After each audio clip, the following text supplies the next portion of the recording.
যারা মনে মনে ভাবছেন যে এই যুদ্ধটা গাজা আর ফিলিস্তিনি টিকে থাকবে আর ইসরায়েলে না, এই চিঙ্গারিটা গোটা পৃথিবীতে ছড়াবে, তার নবীজির একটা হাদিস শোনাই। এমন একটা নদী পৃথিবীতে আছে যে নদীটা জান্নাতে থাকবে, সেই নদীটার নাম হচ্ছে ফুরাত নদী। কোন নদী বললাম? ফুরাত। সেই নদী শুকিয়ে গিয়ে একটা সোনার পাহাড় বেরিয়ে আসবে, যে পাহাড়টা নিয়ে গোটা পৃথিবী যুদ্ধে জড়াবে। আর যে যুদ্ধটা হবে পরমাণু যুদ্ধ, অর্ধেক দুনিয়া ধ্বংসই পরিণত হবে ওই যুদ্ধতে। গড়ে প্রত্যেকদিন 70 লাখ মানুষ মারা যাবে সেই যুদ্ধে। ওই পাহাড় নিয়ে যুদ্ধ হবে, ইমাম মেহেদীর আগমন ঘটবে। যারা মনে করছেন ফিলিস্তিন কিয়ামতের ময়দানটা কাবাঘর হবে না, মদিনা হবে না, মক্কা হবে না, আরাফাতের ময়দান হবে না, কিয়ামতের ময়দানটা হবে ওই জায়গায় আল আকসা মসজিদ, ফিলিস্তিনের ওই জায়গাটাই হবে কিয়ামতের ময়দান। ওই জায়গায় আল্লাহ সকলকে হাজির করবেন। আর আল্লাহর নবীর হাদিস, খোরাসান থেকে একটা দল বের হবে। খোরাসান মানে উঁচু নিচু পাহাড় পর্বতের মতো জায়গা থেকে একটা যোদ্ধা বের হবে। তারা যখন তাদের কাছে পৃথিবীর এত আধুনিক হাতিয়ার আসবে, পৃথিবীর আর কোন শক্তি তাদের সামনে দাঁড়াতে পারবে না, সেই দলটাই হবে ইমাম মেহেদীর সৈন্য। জোরে বলুন সুবহানাল্লাহ। আর সেই তারাই একমাত্র গিয়ে আল আকসায় ঝান্ডা গাড়বে আর পৃথিবীতে ইসলাম প্রতিষ্ঠিত হবে। 4 বছর পর্যন্ত, 7 বছর পৃথিবীতে শান্তি বজায় থাকবে। 7 বছর পরে মহাযুদ্ধে পরিণত হয়ে যাবে, আবার কিয়ামত সংগঠিত হবে।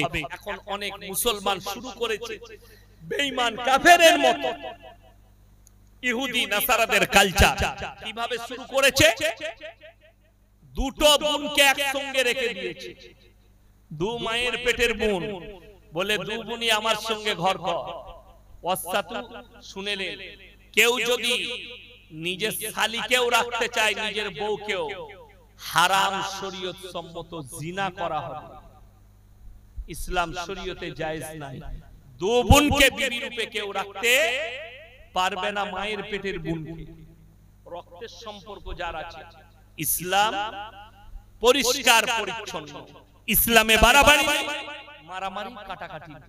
আমার মুসলমান ভাই, বেঈমান কাফেররা শুনেলেন, আমার যুবকরা শুনবেন আর যুবতীরা শুনবেন, যারা এই পাপে ডুবছে। ইহুদি নাসারারা বার করলে কি, তোমাদের ছেলেরা জানো ভ্যালেন্টাইন ডে পালন করে, নাম দিয়েছে ভ্যালেন্টাইন ডে, কিন্তু কাজ হচ্ছে জিনা করা। নাম দিয়েছে রোজ ডে, কাজ হচ্ছে জিনা করা। নাম দিয়েছে কিস ডে, কাজ হচ্ছে জিনা করা। নাম দিয়েছে চকলেট ডে, কাজ হচ্ছে জিনা করা।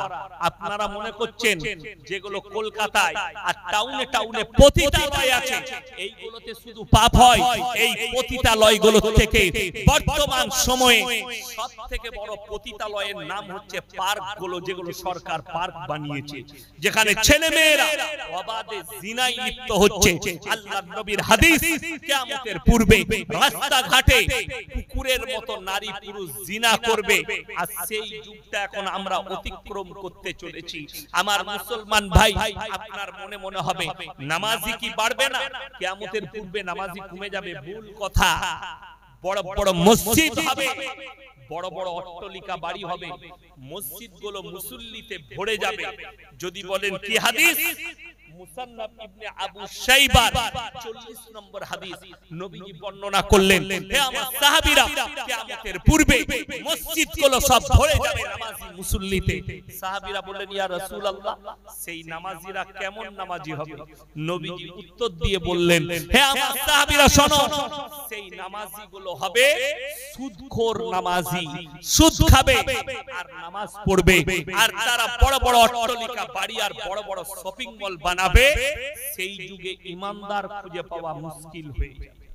এটা মুসান্নাফ ইবনে আবু শাইবার হাদিস। আমার মুসলমান ভাই, যুব সমাজকে বলবো, জীবনটা মূল্য দাও। ইয়ং অবস্থায় যুবক যৌবন কালের যে ইবাদত, সেই ইবাদত কখনো বৃদ্ধকালের সমান হতে পারে না। যৌবনকালের ইবাদতের মূল্য আল্লাহর কাছে অনেক অনেক বেশি। আপনি যৌবনকালে ইবাদত করুন, আপনি মূল্য পাবেন। আজকে বড় কষ্ট লাগে, আপনি নিজেকে মুসলমান বলে দাবি করছেন, কই? আজকে আমাদের সমাজ পরিচালনা কিসে হচ্ছে জানেন? নারীদের দ্বারা। সমাজ চলছে কিসে? হাদিসুন নিসা। আজকে দেখুন এই সব থেকে ডেঞ্জার জিনিস হচ্ছে মোবাইল। আমাদের যুবকরা সমাজ ব্যবস্থা ভেঙে পড়েছে, পড়ে যাচ্ছে। একদম 100টার মধ্যে 98টা যুবক সব সময় মোবাইল নিয়ে ফ্রি ফায়ার খেলছে, গেম। গেমের ব্যাপারে শুনলেন, আঙ্গুলের যতগুলো খেলা আছে, কিসের বললাম? কথা বলে না? আঙ্গুল। আঙ্গুলের দ্বারা টাচ খেলা হয় না, হয় না? আঙ্গুলের দ্বারা ক্যারাম খেলা হয় না, হয় না? আঙ্গুলের দ্বারা জো খেলা হয় না, হয় না? আঙ্গুলের দ্বারা লুডু খেলা হয় না, হয় না? আঙ্গুলের দ্বারা মোবাইলে গেম খেলা হয়। যতগুলো আঙ্গুলের খেলা আছে শরীয়তে সব হারাম। আর কেউ যদি হারাম কাজ করে নেকি পাবে? পাবে না। আপনি নামাজ পড়ছেন, টাস খেলাচ্ছেন, আপনি নামাজ পড়ছেন, জুয়া খেলছেন, আপনি নামাজ পড়ছেন, ফ্রি ফায়ার খেলছেন, আপনার নামাজ কবুল হবে না, যেহেতু আপনি হারাম কাজ করছেন, হারাম কাজে লিপ্ত আছেন। আমি মানা করে যাচ্ছি, হে আমার যুবক যুবতীরা, তোমরা নামাজি দিনদার হও, দিনদার হও, মরণের কথা চিন্তা করো। তোমরা যারা রূপের আর রঙের যারা গর্ব করছো, তোমার বাপের রূপটাও ওই রকম ছিল। তোমার দাদিকে জিজ্ঞেস করো কেমন রূপসী ছিল। বড় কষ্ট লাগে।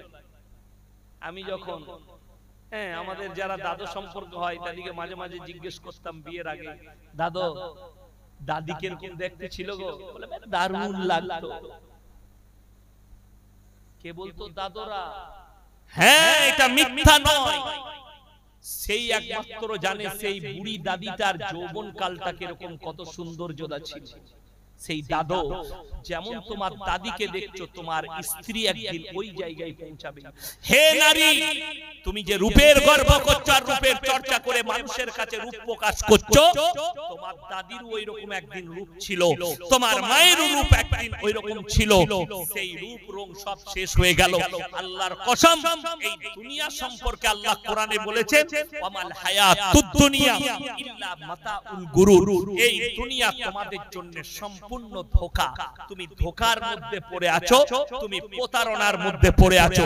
যেদিনে তোমার চোখ বন্ধ হবে, তোমার মনের ধোঁকাটা খুলে যাবে, যখন তুমি কবরের কালে পৌঁছাবে। আল্লাহর কসম করে বলছি, যারা এখানে বসে আছেন, একজন হাত তুলে বলুন আমি জীবনে মরব না। কেউ আছে? কেউ বলতে পারবে? পৃথিবীর যতগুলো মানুষ আছে তাতে যে ধর্মেরই হোক, আপনি একে অপরকে অস্বীকার করতে পারেন, কিন্তু আল্লাহর কসম মৃত্যুকে পৃথিবীর কোনো মানুষ অস্বীকার করতে পারবে না। মৃত্যু অনিবার্য। আপনি যে জায়গায়, যে স্থানে, যেখানে থাকবেন থাকুন, মৃত্যু আপনার কাছে হানা দেবেই দেবে। যে কোনো পরিস্থিতিতে আল্লাহ 5টা জিনিস গোপন করেছেন। কটা বললাম? কটা? 5টা। 1 নম্বর, ইন্নাল্লাহা ইনদাহু ইলমুস সাআ। কিয়ামত কবে হবে আমি আল্লাহ ছাড়া পৃথিবীর কেউ জানে না। ওয়া ইউনাজ্জিলুল গায়থা ওয়া ইয়ালামু মা ফিল আরহাম। মায়ের গর্ভে বেটা আছে না বিটি, বিকলাঙ্গ না কালো খুড়া আছে না অন্ধ আছে, বধির আছে না ভালো আছে, আমি আল্লাহ ছাড়া পৃথিবীর কেউ জানে না। দুটো গেল। ওয়ায়ুনাজ্জিলুল গায়থা ওয়া ইয়ালামু মা ফিল আরহাম ওয়া মা তাদরি নাফসুম মাযা তাকসিবু গাদা ওয়া মা তাদরি নাফসুম বিআইয়ি আরদিন তামুত ইন্নাল্লাহা আলিমুন খবীর। হে নবী বলে দাও, কার কোথায় কতটা রুজি মেপেছি আমি আল্লাহ ছাড়া পৃথিবীর কেউ জানে না। কার কোথায় মৃত্যু লিখে দিয়েছি, কি অবস্থায় মৃত্যু হবে, এটাও আমি আল্লাহ ছাড়া কেউ জানে না। এবং কোথায় কত মিলিমিটার বৃষ্টি বর্ষণ হবে, এটাও আমি আল্লাহ ছাড়া পৃথিবীর কেউ জানে না। 5টা জিনিসকে গোপন করে দিলে আপনি এরপর চিন্তাধারা নেন। আপনি যদি মনে করেন আমি মরবো না, তা আপনি বুঝবেন। আর আপনার যদি মনে হয় মৃত্যু আমার অনিবার্য আছে, তাহলে আপনি ইস্তেগফার করুন, আল্লাহর কাছে কাঁদুন, ইস্তেগফার করে আল্লাহ আমি ইস্তেগফার করছি। ইস্তেগফার এমনি নয়।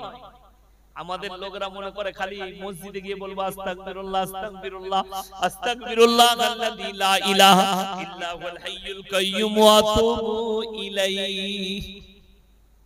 ইস্তেগফার করলেই শুধু হবে না, ইস্তেগফারের শর্ত আছে।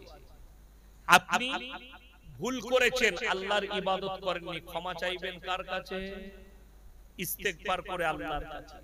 আপনি একটা মানুষের ক্ষতি করেছেন, আপনি প্রথমে ইস্তেগফার করলেন, তারপরে যে মানুষের ক্ষতি করেছেন তার সঙ্গে দেখা করে, ভাই আমি না জানতে তোমার এই ক্ষতিটা করেছি, তুমি আমাকে ক্ষমা করে দিও, তবে তোমার ইস্তেগফারটা কবুল হবে। আপনি একজনের হক মেরেছেন, প্রথমে ইস্তেগফার করবেন, তারপরে সেই বান্দাকে বলবেন ভাই আমি আপনার এই হকটা মেরেছি, আপনি আমাকে ক্ষমা করে দিন। আর মুমিনের আখলাক হচ্ছে ক্ষমা করে দেওয়া। শহীদরা জান্নাতি না জান্নাতি নয় কথা বলে, যারা শহীদ হবে তারা জান্নাতি। কিন্তু শুনেলেন শহীদদের মধ্যে যারা শহীদ হবে তাদের কাছে যদি কারোর কাছে ঋণ থেকে যায়, সেই শহীদ ব্যক্তিকেও আল্লাহ কিয়ামতের দিন আটকাবে। ঋণ 1 টাকা ঋণ করেছে, আমাদের দেশের লোক ঋণটাকে কিছুই মনে করে না। কেন? তার কারণ আছে, তার জন্যও দায়ী আমরা। জানাজার নামাজ হচ্ছে, বেটা পাশে দাঁড়িয়ে আছে, আমি ইমাম সাহেব, আমি হুজুর, কিংবা গায়ের মোড়ল দাঁড়িয়ে আছে, এলান করে দিলে বাবা এই যে যারা দেখতে পাচ্ছেন চাচা চলে গেছে দুনিয়া থেকে, তার একমাত্র ছেলে কারোর কাছে কোনো ঋণ করে থাকলে এই ছেলেকে বলবেন পরিশোধ করবে, হয়ে গেল। এরপরে 3 মাস পরে গ্রামের একটা দোকানি বলছে তোর বাবু না 3000 ধার নিল, বুঝে কবরে যাবে, লিবি যা। ঠিক বললাম না ভুল বললাম? সে আর পরিশোধ করতে চাই না, সে তখন বাপের কবর দেখাচ্ছে, ওরে নেমো খারাপ, অতগুলো মুসল্লিকে সাক্ষী করে তুমি বলেছো এই ঋণের বোঝা নিজের মাথায় নিলাম, তোর বাপের আর বোঝা রইল না, তোকে দায়ী হতে হবে। আর তা না হলে দাঁড়িয়ে বলে দাও আমি ভাই অক্ষম, আমার ক্ষমতা নেই ঋণ মিটুবার, আপনারা যদি আল্লাহর ওয়াস্তে আমার আব্বাকে ক্ষমা করে দিবেন আলহামদুলিল্লাহ, কোনো ব্যাপার নাই। এইটা হচ্ছে সহি রাস্তা। আর আমাদের রাস্তা আলাদা। যেমন বলি আমাদের দেশের এত সুন্দর মুসল্লি পাওয়া যায়, জানাজার নামাজ হবে, গ্রামে এলান হলো অমুক চাচা মারা গেছে, জানাজার নামাজ জোহরের পরে হবে, এলান হয়ে গেল। এরপরে সব লোক এসছে জানাজা পড়বে, যারা 5 ওয়াক্তের মুসল্লি তারা মসজিদের ভেতরে, আর কিছু হযরত আছে তারা উজু করে দাঁড়িয়ে আছে, হযরত জানাজার নামাজ পড়বে। তারা ঝাঁটা খাবে না খাবে না? এই আমাদের দেশে রমজান মাসে যে নামাজীগুলোকে খুঁজে পাওয়া যাচ্ছে না, এরা মনে করছে আমরা বিরাট বড় কাজ করেছি।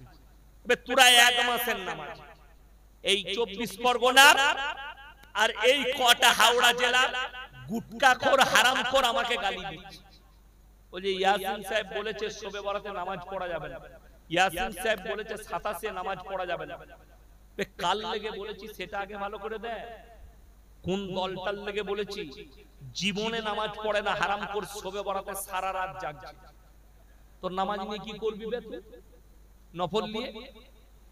আর কোন মৌলবি যদি এখানে প্রমাণ করাতে পারে স্টেজে এসে, আমি চ্যালেঞ্জ দিলাম যে সারা বছর নামাজ না পড়লেও চলবে, শবে বরাতের রাতে নামাজ পড়লি পেরিয়ে যাবে, সেই মৌলবির জুতোর মালা পরে যাব, নাহলে আমার জুতোর মালা পরতে হবে। এসো কোন বাপের বেটা তোমার মৌলবি আছে নিয়ে এসো। আর আমি বলে যাচ্ছি শবে বরাতের নামাজ নফল নামাজ, পড়লে নেকি আছে, না পড়লে কোনো গুনাহ নেই। কিন্তু যারা কোনোদিন নামাজ পড়ে না, সে মাল পড়লেও কি না পড়লেও, কথা বুঝতে পারেন? সে তো তারপরের দিন জোহর থেকে মালটার নামাজ পড়বে না, সে তো এক রাতে। আর এই মিটিয়াপুর, খিদিরপুর আর বজবজ আর 24 পরগনার হাওড়ার কিছু গুটকাখোর আছে, রাতের বেলায় গুটকা খাবে আর সারা রাত জাগবে, বলে রাত জাগরণ করলাম। গুটকাখোর তুই কোথা থেকে জান্নাত পাবি বে? জীবনে নামাজ পড়িস না, শবে বরাতে জেগে নামাজ জান্নাতে যাবে, জীবনে নামাজ পড়ে না, বলছে 27 রাত্রিতে সারা রাত জাগবে, তুই যা কিছুই পাবি না, কিয়ামতে দেখবি মাল খালি, কিছুই নাই।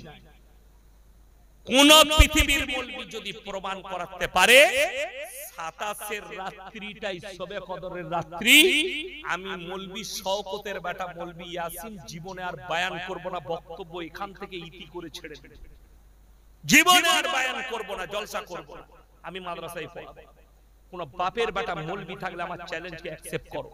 যদি বলেন তাহলে আসল হাদিস কি, মুফাসসিরিনরা বলেছেন শুনেলেন, 21 কত বললাম, 21 এ রমজান, 23 এ রমজান, 25 এ রমজান, 27 এ রমজান, 29 এ রমজান, এই 5টা দিন তোমরা রাত জাগরণ করো, এর মধ্যেই আল্লাহ গোপন করেছেন, জোরে বলুন না সুবহানাল্লাহ। শুধু 27 এর রাতে যদি নামাজ পড়ে জান্নাতে যাওয়া যায়, কোরআনে আছে, হাদিসে আছে, এক রাত্রি ইবাদত করলে আল্লাহ 1000 মাস অপেক্ষা বেশি নেকি আপনার নামায় আমলে দিবে, জোরে বলুন সুবহানাল্লাহ। তো মাতাল যদি একদিন এসে 27 এ পড়ে নেন, সে মাল তো 1000 রাকাত মেরে নিল, কথাটা বুঝতে পারেন? তাইলে যারা 5 ওয়াক্তের নামাজ পড়ছে তারা কি দোষ করলো? কোরআন শুনে ওয়ামা কারু ওয়ামা কারাল্লাহ আল্লাহু খায়রুল মাকিরিন, তোমরা যদি মাক্কারি করো, চালবাজি করো, 27 এ ভিড় করবি, 25 এ মাল পেরিয়ে যাবে, যারা 25 এ পড়েছে তারা পেয়ে গেছে, তুই আর পাবি। আমি হচ্ছি এটার বিরোধী। যারা আমাকে করে ইয়াসিন পীর বিরোধী লোক না, আমি সিস্টেম বিরোধী লোক, আমি পীর বিরোধী লোক, আমি সিস্টেম বিরোধী লোক। আমি কালকে 2 দিন আগে আমি ছিলাম তারকেশ্বরের কাছে, ফুরফুরার কাছাকাছি হরিপাল থানা। আমি বলে যে বাবা, মুখে বলছো দাদা হুজুর পীর কেবলা রহমাতুল্লাহ আলাইহিকে ভালোবাসি, কিন্তু কষ্টটা কোথায় জানেন? দাদা হুজুরের ওসিয়তনামায় লেখা আছে মেয়েদের মাজারে যাওয়া হারাম। কার ওসিয়তে লেখা আছে? দাদা হুজুর পীর কেবলা রহমাতুল্লাহ আলাইহি ওসিয়ত বলছি, আমি এখনো কোনো মৌলবীর কথা বলিনি। এত বড় পণ্ডিত পশ্চিম বাংলার আল্লাহর ওলি, তিনি লিখেছেন মাজারে যাওয়া মেয়েদের জন্য হারাম। অথচ যে বলছে দাদা হুজুরকে ভালোবাসি, এই হাওড়া হুগলি 24 পরগনার কিছু হারামখোর মুখে বলছে দাদা হুজুরকে ভালোবাসি, আর বাস ভাড়া করে বউকে নিয়ে আজমিরে যাচ্ছে খাজা বাবার মাজার। তোর থেকে বড় দাদা হুজুরের দুশমন আর কেউ নেই, তোর থেকে বড় রাসূলের দুশমন কেউ নেই। কেন? তুমি নিজে দাদা হুজুরের ওসিয়ত মানো, আর আমাকে বলছো পীর বিরোধী মৌলবি, আমাকে বলছো পীরের বিরুদ্ধে লোক। তোর থেকে বড় পীর বিরোধী আর কেউ আছে? তোর থেকে বড় দাদা হুজুরের দুশমন আর কেউ আছে? যে তুমি মুখে বলছো দাদা হুজুরকে ভালোবাসি, আর বউকে নিয়ে মাজারে সিজদা করতে যাচ্ছ খাজা বাবার মাজারে। শুনেলেন কষ্টটা কোথায় বলে দিই। এখন কিছু গুটকাখোর বলছে মাজারে যা চাইবে তাই পাবে, এবং মাজারের ভেতরে গিয়ে বড় লোকরা অনেক লোক চাইছে, বাবা আমাকে বাচ্চা দে দাও, বাবা আমাকে ছেড়ে দাও, বাবা আমাকে টাকা দাও, বাবা আমাকে পয়সা দাও, বাবা আমার ব্যবসা ভালো করে দাও। সব মানলাম। 1 সপ্তাহ আগে আমি মুর্শিদাবাদ যাচ্ছিলাম জঙ্গিপুর জলসা করতে, রাস্তায় বীরভূমের কাছে এক জায়গায় আটকিয়েছি। একদল ছেলে, কি বুঝলেন, হাতে দেখছি একটা কলমালাকা ঝান্ডা আছে। আমি বললাম বাবা এই দিকে আই ঘুরে। তো আমি সামনে বসেছিলাম, মা দিকে আমার কাছে এলো। আমি কি খবর বা? হুজুর অমুক বাবার ওরস আছে। আমি তাই? ও গাড়ি আটকে ওই জন্য চাঁদা করছো? জি। কত কি দিবেন? আমি দেবো। একটা কথা শুনো, আচ্ছা মাজারে যে ওরস হয় ওখানে চাইলে তো সবকিছু পাওয়া যায়? বলে হ্যাঁ, বাবার কাছে যা চাইবেন তাই পাবেন। আমি বললাম তাহলে হ্যাঁ, তোরা যে ওরস করবি বাবা টাকাটা দিতে পারছে না। কথাটা বুঝতে পেরেছেন না? পারেন? বাবা যদি সব দেয়, সবাইকে ছেলে দেয়, টাকা দেয়, ব্যবসা দেয়, তো তোরা ওরস করবি, সেই টাকাটা আর বাবার কাছে নেই, ওটা চোর ছাচর সবারই কাছ থেকে নিয়ে করবি। কত বড় দুঃখজনক ব্যাপার ভাবতে পারে। বোম্বের হাজি আলীতে যান, BMW মার্সিডিজ অডি, তারা গাড়ি দাঁড় করিয়ে ভেতরে ঢুকছে, 5,000 10,000 चादर चढ़िए बाबार काছে চাইছে बाबा हमारा कारोबार ठीक कर दो, बाबा हमें बच्चा दे दो, बाबा हमको ये कर दो, बाबा हमें एक बिल्डिंग दे दो, सब बाबार কাছে চাইছে। ওরা চেয়ে যখন রাস্তায় বেরিয়ে আসছে দুদিকে ভিখারি বসে, আল্লাহকে নাম पे दे दे बाबा, হবে ভেতরে পাওয়া গেল ওরা তোর কাছে চাইবে কেন, ভেতরেই চেয়ে নিত। কথাটা বুঝতে পারেন? সে জানে ভিখারি বুঝতে পেরেছে মাজারের ভেতরে মাল নাই, মালটা তোর পকেটে আছে, তুই বার করে দিবি। কথাটা বুঝতে পেরেছেন না পারেন? এই কিছুদিন পরে আমি 11 তারিখে মুম্বাই যাব, আবার 21 তারিখে সুরাট যাব, কি বুঝলে? বড় কষ্ট লাগে। অনেকজন ফোনে গালি দিচ্ছে, গালি দে, কিন্তু আমি তো পীর বিরোধী নয়, আমি তোদের সিস্টেম বিরোধী। শুনেলেন? এখানে হাজী সাহেব কে কে আছেন হাত তুলেন। তা হাজী সাহেব কে কে আছেন হাত তুলেন। তুমি হাজী সাহেব, হাজী সাহেব কে কে আছেন হাত তুলেন তাড়াতাড়ি। হাজী সাহেব কে কে আছেন? কেউ নাই। আরে ভয়ের কিছু নেই, আমি আপনাদেরকে সাক্ষী করব, আমি ভয়ের মানুষ, আল্লাহকে ভয় করি। আচ্ছা আমি বলি, হাজী সাহেব যেই আছেন তাকে জিজ্ঞেস করলেন মক্কা থেকে মদিনা 430 থেকে 470 কিলোমিটার রাস্তা, জিজ্ঞেস করুন কটা মাজার ছিল? একটাও মাজার। আমার বাড়ি থেকে এইখানে 180 কিলোমিটার না কত হলো ড্রাইভার জানে, 180,000 বেশি মাজার আছে। বড় কষ্ট লাগে। হাজী সাহেবকে জিজ্ঞেস করুন, যারা উমরা করতে গেছে জিজ্ঞেস করুন নবীজির মাজারে কটা চাদর চড়িয়েছে। আল্লাহর নবীর কবরে যদি মাজারে যদি চাদর চড়ানো জায়েজ না হয়, পৃথিবীর আর কোন মৌলবি মোল্লা পীর ফকিরের কবরের জন্য জায়েজ হতে পারে? তুমি যাচ্ছ গাড়ি ভাড়া করে 24 পরগনা থেকে মাজারে চাদর চড়াবে, ওরে নেমো হারাম। খাজা বাবাকে ঠান্ডা লাগেনি, তোর বাড়ির পাশে কোন গরিবের গায়ে চাদর নাই, কাপড় নাই, তাকে একটা কাপড় কিনে দে, খাজা বাবাও রাজি হবে, আল্লাহও রাজি। বড় কষ্টের বিষয়। খাজা বাবার ভান্ডারে বাসকই 5,000 টাকা দিয়ে এসেছে, চায়ের দোকানে গর্ব করে 24 পরগনায় বজবজের বাজারে বুক চাপড়িয়ে বলছে আমি খাজা বাবার দানবাসকে 10,000 টাকা দিয়ে এসেছি। ওরে হারামখোর, ওই দানবাসকটা খাজা বাবা লাইনি, ওটা মোদি বাবা লিখছে। তোর জানা নাই, ভালো করে খোঁজলে। কেন?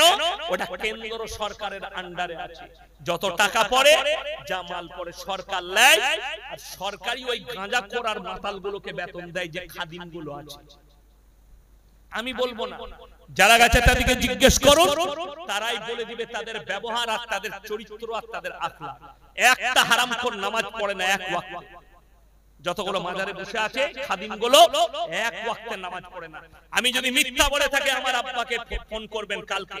আমার বর্তমান জেলায় এক জায়গায় বাপ বেটা জলসা করতে গেছে, মাগরিবের নামাজে পৌঁছে গেছে, মসজিদে মাগরিবের নামাজ হচ্ছে, মসজিদের পাশেই একটা শেওড়া গাছ, শেওড়া গাছ তলায় হুজুর তাবিজ লিখছে।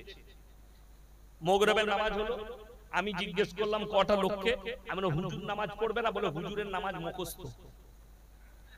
আমি বললাম আজ জলসাতে আমি হুজুরেরই বীজ মারব। আমি ওই নিয়ে বললাম খুব ভালো করে বুঝবেন, বলছে মারিফত পেয়েছে, নামাজ মাফ হয়ে গেছে। অবাক হয়ে যাবে, আমার নবীজি সাল্লাল্লাহু আলাইহি সাল্লাম, বুখারী শরীফের হাদিস, নবীজির ওয়াফাতের সময় নবীজি দুনিয়া থেকে চলে যাবেন, শেষ জিন্দেগীর শেষ ওয়াক্তের নামাজ দুজন সাহাবীর কাঁধে হাত রাখলেন আর পাগুলো ছেঁচুড়ে ছেঁচুড়ে নিয়ে গিয়ে মসজিদে নববীতে দাঁড় করালেন। নবীজি নামাজ আদায় করলেন, ওই অবস্থাতেও রাসূলের নামাজ মাফ হয়নি। আর হারামখোর বলছে মারিফত পেয়েছি, নামাজ মাফ হয়েছে, এদিকে ঝাঁটা জুতো করে নামাজ বেহুশ না হওয়া পর্যন্ত মাফ নেই পৃথিবীর কোন ইমানদারের। শুনেলেন? আপনি দাঁড়িয়ে পাচ্ছেন না, বসে পড়ুন। বসে পাচ্ছেন না, আপনি শুয়ে শুয়ে ইশারায় পড়ুন, কিন্তু নামাজ মাপ নেই। যারা মনে মনে ভাবছেন যে আমরা নামাজ পড়লে কি ফায়দা পাবো, নামাজে কি ফায়দা আছে, তাদেরকে অনুরোধ করে বলে যাচ্ছি নামাজের ফায়দাটা শুনেলেন। কোরআন নিজে বলছে ইন্নাস সালাতা তানহা আনিল ফাহশাই ওয়াল মুনকার, নিশ্চয়ই নামাজ এমন একটা হাতিয়ার, মানুষ যখন নামাজ পড়তে শুরু করে আস্তে আস্তে অশ্লীল কাজ থেকে সরিয়ে ভালো কাজের দিকে নিয়ে যায়। সকলে বলুন সুবহানাল্লাহ। হাত তুলে বলুন সবাই নামাজ পড়বো ইনশাআল্লাহ। আরো জোরে বলুন ইনশাআল্লাহ। হ্যাঁ, নামাজ ছাড়বেন না। আমার যুবক যুবতী উভয়কে বলছি নামাজ কেউ ছাড়বেন না। আমার ভাই অনুরোধ করে যাচ্ছি আপনারা দিনদার হন, পরকালের চিন্তা নেই, মরে যাবেন, কি আসছে দুনিয়া, কিয়ামত আপনার কাছে চলে এসেছে, আলামত গুলো আস্তে আস্তে প্রকাশ পাচ্ছে। আপনাদেরকে লাস্ট কথা বলে দিই, এই যে দেখতে পাচ্ছেন, আমি এতক্ষণ বায়ান করলাম, আমার আগে বায়ান করেছে, বায়ান হয়েছে, কসম খুদার করে আল্লাহর কসম খেয়ে বলে যাচ্ছি একটা কথা, যাদের বাড়িতে মানে কোরআন আছে খুলবে। 8 পারা, কত পারা বললাম? 8 পারা, প্রথম পৃষ্ঠা, প্রথম আয়াত।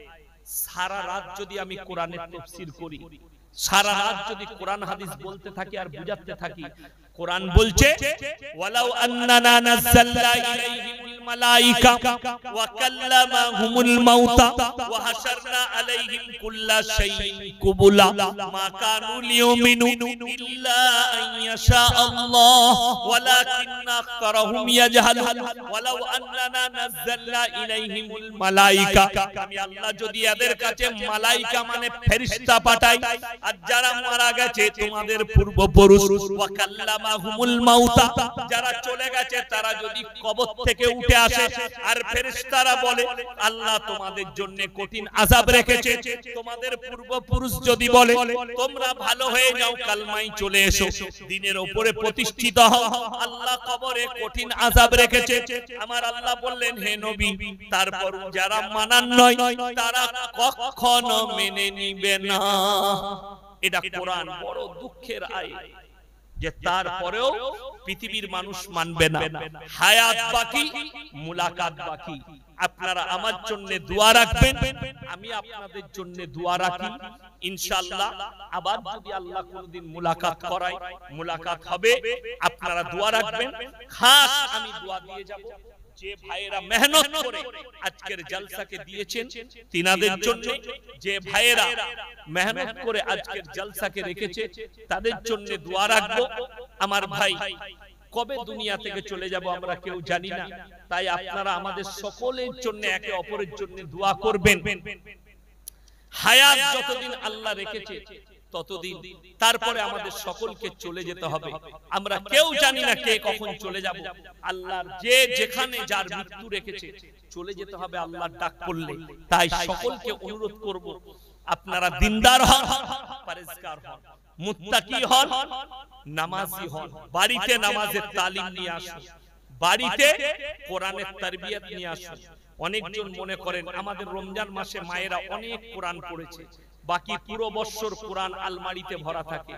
না, আপনি যেমন রমজান মাসে কোরআন পড়েছেন, আপনি এই মাসেও প্রতি মাসে প্রত্যেক দিন আপনি কোরআনের তেলাওয়াত করুন। বাড়িতে বরকতের জন্য, নিজের কারবারের বরকতের জন্য কোরআন পড়ুন।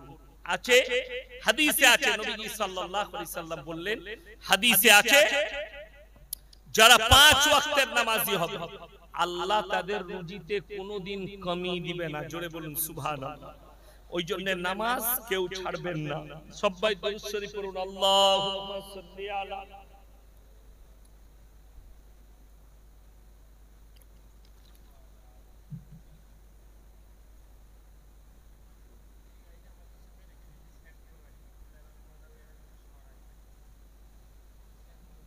একটা সেন্ট্রো গাড়ি WB20H 9224 নম্বর আছে, আমার গাড়ির সামনে রেখেছে, তো অনুরোধ করে বলছি গাড়িটা সরাবেন, না হলে আমার গাড়িটা বের করতে পারবেন।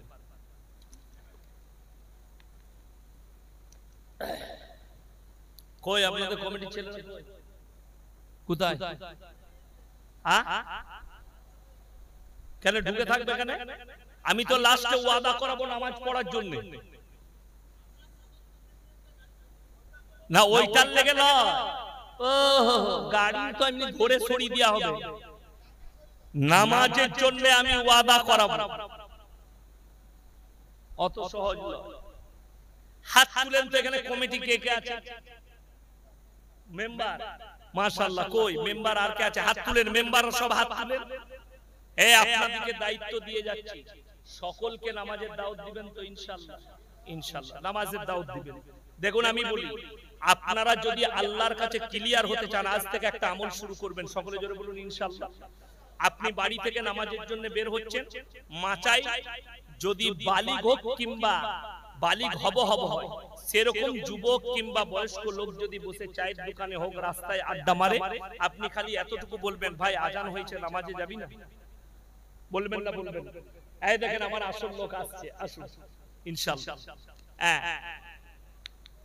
আমি বলি, ইনারা আমার কাছে গেছে, কি বুঝলেন, আমাকে আজকে যা খাওয়াইছে আমি বেশি কিছু বলবো না, কি বুঝলেন, পটলের কুরমা, কি বুঝলেন, আর কি কি খাওয়াইছে বলবো না, রুজির মালিক আল্লাহ, কি বুঝলেন।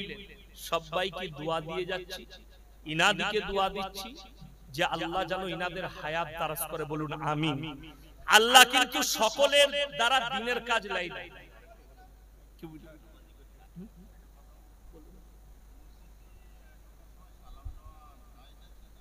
সালাম নেওয়া মানে আমি বুঝতে পারলাম। হ্যাঁ অবশ্যই, মসজিদে মুসল্লি বসে থাকে, শুনেলেন, মসজিদে লোক বসে আছে কিংবা না আছে, কেউ থাকতেই পারে, আপনার আগে গিয়ে থাকতে পারে না, পারে না। আপনি মসজিদে দোয়া পড়ে ঢুকবেন, ডান পাটা প্রথমে ঢুকাবেন এবং ঢোকার সময় সালাম দিবেন, আসসালামু আলাইকুম ওয়া রাহমাতুল্লাহ, এটা দিবেন। এরপরে যারা ইবাদত করবে তারা উত্তর দিবে না, যারা ইবাদত করবে না তারা উত্তর দেবে। সালাম দেওয়া সুন্নত, উত্তর দেওয়া ওয়াজিব। কেউ যদি সালাম শোনার পরে উত্তর না দেয়, সে হচ্ছে গুনাহগার, সে গুনাহগার হবে। ওই জন্য আমি লাস্ট কথা বলবো যে ভাই সালামকে আম করুন। রাস্তায় দেখা হলে, আমি একবার মুর্শিদাবাদ যাচ্ছি, তো ড্রাইভারকে বললাম দাঁড় করাও, চা খাবো একটা দোকানে, তো দাঁড়িয়েছি, সেইখানে ঢুকলাম, সেখানে সব দাড়ি চাচা লোক, টুপি ফুপি নাই, এই লুঙ্গি ফুঙ্গি পরে আছে, চাষিবাসী লোক। তো ঢোকা মাত্র আমি বললাম ভাই 3টে চা বানাও। তো সেই লোকগুলো বললে আপনি কি মৌলী সাহেব নাকি? আমি বললাম হ্যাঁ। কোথা যাচ্ছেন? আমি বললাম জলসা করতে। বলে আপনি সালাম দিলেন না। আমরা কি করে দেবো বে, তোদের তো কোনো লেভেল নাই, বিনা লেভেলের মা, তুরা দিবি না আমাকে, আমার তো লেভেল আছে, আমার টুপি আছে, দাড়ি আছে, তুই বুঝতেও পারছিস আপনি মৌলী সাহেব, তো তুরা দিলি না, তোদিকে তো আমি মনে করি নাই যে মুসলিম, তোদিকে তো রাখাল বাগাল মনে করলাম বে। খুব ভালো করে বুঝবেন, বেদাড়ি লোক, অপরিচিত লোক, আপনারা বলুন, লাস্টে বলে দিচ্ছি, রাগ করবেন না, আপনাদের ইমাম সাহেব যদি দাড়ি চেঁচে দেয়, তার পিছনে নামাজ পড়বেন না তারাবেন? কথা বলে না, তারাবেন না? তাড়িয়ে দিবেন। ইমাম সাহেব দাড়ি চাচলে তার পেছনে নামাজ হবে না, এই হাদিসটার এই ফতোয়াটা ভালো জেনেছেন। আর তুই দাড়ি চেঁচে ইমামের পেছনে কি করে নামাজ পড়িসবে? কথাটা বুঝতে পারেন? ও ফতোয়া খালি ইমামে। যেমন আপনারা জিজ্ঞেস করে, হুজুর বিড়ি সিগারেট গুটখা খাওয়া কি হুজুর ফতোয়া দিলে মাকরুহ, দিয়ে আপনি চালাচ্ছেন। তো যদি বিড়ি সিগারেট খাওয়া মাকরুহ হওয়ার পরে আপনি খান, তাহলে আমি হুজুর খেলে দোষ কি? হুজুর যদি খাই বলবেন ওর পেছনে নামাজ হবে না, সিগারেট খেয়েছে, আর তুই খেয়েছিস। আমাদের দেশে তো অনেক মুসল্লি আছে, সকাল বেলায় বিড়ি না খেলে হাগায় হয়। ঠিক বললাম না ভুল বললাম? মসজিদের পায়খানায় বিড়ি খাচ্ছে। আপনারা বলুন, কাঁচা পেঁয়াজ খেয়ে মসজিদে যাওয়া যাবে? যাওয়া যাবে না। কেন? মুখের দুর্গন্ধ করবে। আর বিড়ি সিগারেট খেলে সেন করে আতরের মতো। কষ্টের বিষয়, আপনি নিজের বিবেককে জিজ্ঞেস করুন। এই দেখেন কমিটির ছেলেরা পানি দিয়েছে, এই পানির বোতলে লিখে দিয়েছে এটাই বিষ মিশানো আছে, এটা আর খাওয়া যাবে আমার জন্য? খাওয়া যাবে না। কেন? ইসলামী শরীয়তে জায়েজ নাই জেনে শুনে আত্মহত্যা করা, আত্মহত্যার পথ বাঁচা। এরপর বলে দিই, বিড়ি সিগারেট আর গুটখার প্যাকেটে হানিকারক, ক্যান্সারের কারণ লেখা আছে না? লেখা আছে। তারপরেও আপনি খাচ্ছেন, নিজের জীবনের ক্ষতি করতে। আপনি কি করে জায়েজ কাজ করছেন? বিবেককে জিজ্ঞেস করুন। সর্বপ্রথম নবীজির হাদিস, তোমরা মুমিন হতে পারবে না ততক্ষণ পর্যন্ত যতক্ষণ তোমার দ্বারা তোমার প্রতিবেশী সুরক্ষিত নয়, তোমার পাশের লোক সুরক্ষা নয়। আপনি মসজিদে দাঁড়িয়ে শুনেলেন সে যা কষ্ট পাচ্ছে, সব থেকে প্রথমে যারা বিড়ি খোর, সিগারেট খোর আর গুটখা খোর আছেন, নিজের বউকে জিজ্ঞেস করবে আমার মুখের গন্ধটা কেমন লাগে, ঝাঁটা করে মারতে মন যাই, বলবে আটুর বেটা, কিন্তু কিছু বলতে পারে না স্বামী। তুমি তোমার হৃদয়কে জিজ্ঞেস করো, বিড়ি সিগারেটের দ্বারা, কাঁচা পেঁয়াজের গন্ধের দ্বারা যদি একজন মুক্তাদি কষ্ট পায়, তোমার বিবি কতটা তোমার মুখের গন্ধের দ্বারা কষ্ট পেতে পারে, এটা তোমার হৃদয়কে জিজ্ঞেস করবে। সে একজন মুমিনা ব্যক্তি। তাই আমার ভাই, হায়াত বাকি তো মুলাকাত বাকি, আপনারা আমার জন্য দোয়া করবেন, আমি আপনাদের জন্য দোয়া করি। ওয়া মা আলাইনা ইল্লাল বালাগ। আসসালামু আলাইকুম ওয়া রাহমাতুল্লাহি ওয়া বারাকাতুহু। না, আমি বলি প্রচন্ড গরম, বিশ্বাস করুন আমি এখনো 1 ঘন্টা বলে দিতাম, কিন্তু আমার যা কষ্ট হচ্ছে আমি বুঝতে পারছি। না না, আপনি মনে করছেন মালটা জেনারেটর চালিয়ে দিয়েছি ও চলিয়ে যা, না। আর আমি যদি সবই বলে দিই, লোকে বলবে আর দাওয়াত দেই না, ওই জন্য কিছু মাল বাকি রেখে যাচ্ছি আমি, আমাকে আবার দাওয়াত দিতে হবে। আমিও আপনাদের থেকে চালাক।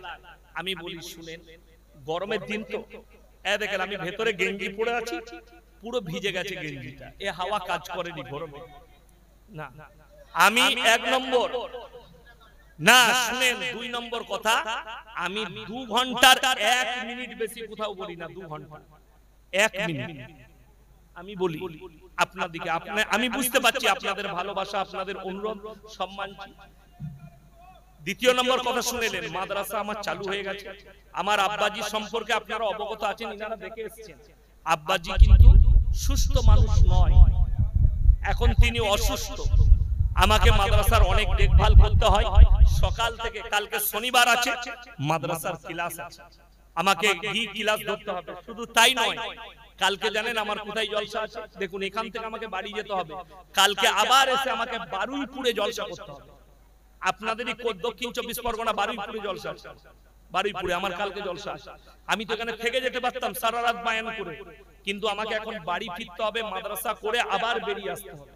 আমার কতটা দায়িত্ব আপনারা যারা গিয়েছে তারা দেখেছে, আমি বড় দায়িত্ব পালন করি মাদ্রাসার। এই মাদ্রাসা খুলেছে প্রথম রমজানের পরে, এখন আপনারা আবদার করবেন না, ফাঁকা টাইমে ডাকবেন, সারা রাত চালিয়ে দিই ফাঁকা টাইম। ওই জন্য না, একদম নট।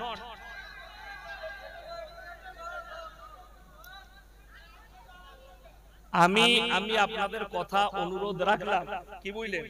এই দেখেন কটা বাজছে, 12টা 20। না, অসম্ভব, আমার বাড়ি কাছে নয়, আপনারা অনুরোধ করবেন না। আমি একবার বলেছি প্লিজ সাইলেন্ট, কেউ অনুরোধ করবেন না। আগামীতে আবার আমি আসবো, আমাকে যদি 9টায় চাপাতেন আমি 12টায় ছাড়তাম, কিন্তু আপনারা 10টায় চাপিয়েছেন, আমাকে কিন্তু 9টায় চাপাতেন।